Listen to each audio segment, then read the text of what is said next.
madami sa mga inciting to sedition, etc. Madami dun sa mga krimen na yan, bukod dun sa sentence ng pagkakakulong, merong kasamang disqualification from public office. Ang problema mo, dahil impeachable officer ang Vice President, ang dating patakaran, ang dating rule ay hindi ka pwedeng tanggalin sa pwesto except through impeachment. Ibig sabihin, kung sakali makukonvict ka ng criminal case, convicted ka, posible, pero bago ka matanggal sa pwesto, kailangan mo munang dumaan through an impeachment. Ibig sabihin, gagawing basis for impeachment yung criminal conviction nung Vice President. Pero sinasabi ko, yan yung dating rule. Ako, up until tinanggal si Chief Justice Sereno, naniniwala ako na klarong-klaro yung ganyang klaseng patakaran na hindi pa sa impeachable officer, hindi pwedeng tanggalin through any other means. Pero nagawa nila kay Chief Justice Sereno di ba? Nagsabi sila na pwedeng tanggalin through COA to.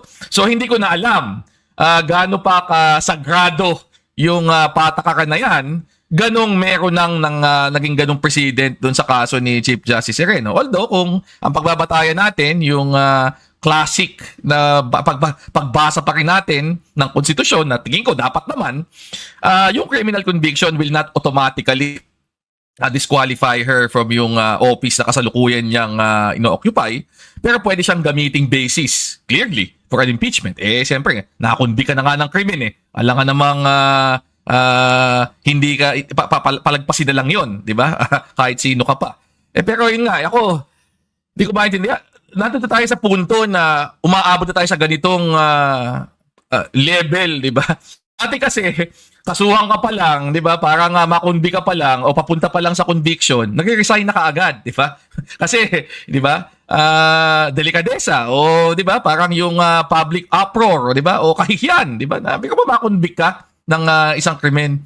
Pero ibang mundo na ito di ba? Dito, hindi aalis hanggat hindi tanggalin. So ako, tingin ko talaga, hindi mo pwedeng ihiwalay yung idea of filing a criminal case without also discussing yung pangangailangan na mag-file ng impeachment, whether as a follow-up to a criminal conviction or sabay, diba? Kasi sa dulo, parang, again, medyo walang ibig sabihin yung merong conviction from a court kung nakaupo ka pa rin, diba? Sa ganung pwesto, diba? Dahil hindi nga dumaan through an impeachment. Tama. So basically, hindi nang no? Pwedeng parallel tracks. Merong impeachment case, tapos criminal case. Sa impeachment case, kasi marami siyang grounds, di ba? So ba siya pwedeng mag-fall under? Betrayal of public trust, culpable violation of the Constitution, other high crimes? Pwede ipasok no? Kahit saan doon. Pwede. Oo, kahit ano doon, pwede mong gamitin. At wag natin kalimutan, meron pang ongoing investigation sa mga supposed anomalies sa DepEd at sa OVP, misuse ng confidential funds, etc. So, siyempre, kung mag-impeachment ka, dadagdag mo na rin yun, di ba? As one of the articles. So, meron ka pang graft and corruption. Pero sa akin, medyo matindi itong statement na ito. Ako nga, nung narinig ko at nakita ko yung kanyang sinabi, nung Sabado, ako talaga gulat na gulat ako Kasi ako hindi ko maisip kung paano mo pa babawiin 'yun di ba? Klarong-klaro talaga yung kanyang sinabi. At kung pag-uusapan natin na yung matagalan niyang kinakatakot, di ba? Na yung nireklamo niya na meron talagang meron talagang plano na ako i-impeach. Sa ginawa niya nung Sabado, binigay niya, di ba, on a silver platter doon sa mga tao kung sakali mang meron talaga nagbabanta na tanggalin siya, yung malinaw na basehan at dahilan kung bakit siya dapat tanggalin. Galing mismo sa sarili ng bibig di ba? At may video. At tawan-tawa nga ako, isa sa mga unang lumabas na balita after lumabas yung video ay na-authenticate na. Di ba? Natotoo daw ang video, di ba? Ayon sa DOJ. So, sabihin, parang kino-cover na nila yung posibilidad na baka mamaya sabihin, fake. Di ba? Deep fake ito o inalter. Kaya hindi. Meron na kagad statement na, hindi, review namin at mukhang authentic. Kasi nga, tingin ko, kitang-kita eh. Kumbaga, hindi lang sa smoking gun eh. 'Di ba? Kita mismo, binaril, binaril harapan eh. So, ako medyo mahihirapan siyang maghanap ng palusot dito. Kung ang best effort na niya ay yung narinig natin kanina na taken out of context, sensationalize lang ito ng media, medyo hindi siguro lilipad yon. Kasi, yun mismo yung video nakita nating lahat eh. So, medyo mahirap na bigyan ng ganung spin yon given yung clarity ng kanyang sinabi, pati tono, pati expression sa mukha, pati yung padulo na no joke, diba? Ano talaga kumbaga sa kaso to, kung sa criminal case, slam dunk, ika nga, sabi nung magpo-prosecute. Kasi klarong-klaro yung basis dito para siya ay kasuhan o filean nga ng isang impeachment complaint. Attorney Barry, don't forget, nanlilisik yung mga mata niya. So the eyes don't lie.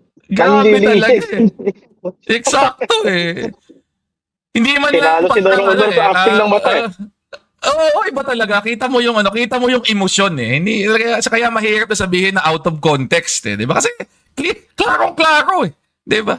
Nako. Ay. Okay. Actually, naisip ko rito, 'di ba, meron din nangyayari outside of this Kasi 'di ba nag-ugat siya dahil ayaw naman nila sagutin yung mga tanong patungkol sa confidential funds, yung mga questionable receipts.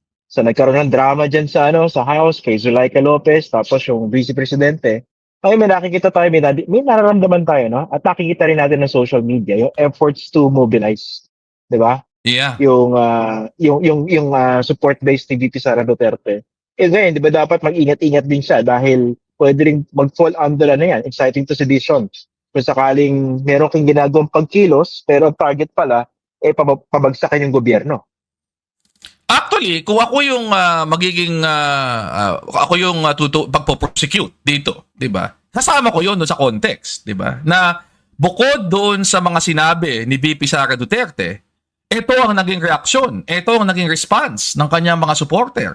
So clearly, ebidensya na yung kanyang pahayag, yung kanyang statement, nag-trigger, 'di ba, ng ganitong klaseng mga panawagan, ganitong klaseng pagkilos. Si Harry Roque na nagtago, biglang naglakas loob na nagpapatawag na ng pag-mass up sa EDSA, 'di ba? So, 'di ba? Parang kung kailangan mo ng ebidensya na yung kanyang salita ay nag-produce ng ganitong klaseng epekto. Kasi kailangan mong i-demonstrate 'yun lalo na kung inciting to sedition ng ang magiging kaso. Lalo pang nakatulong actually doon sa lakas ng kaso yung naging reaksyon ng kanyang mga supporters afterwards, yung mga naging statements on social media, yung mga calls for ganitong klaseng pagkilos, even yung ginawa nilang parang rally sa Davao, di ba?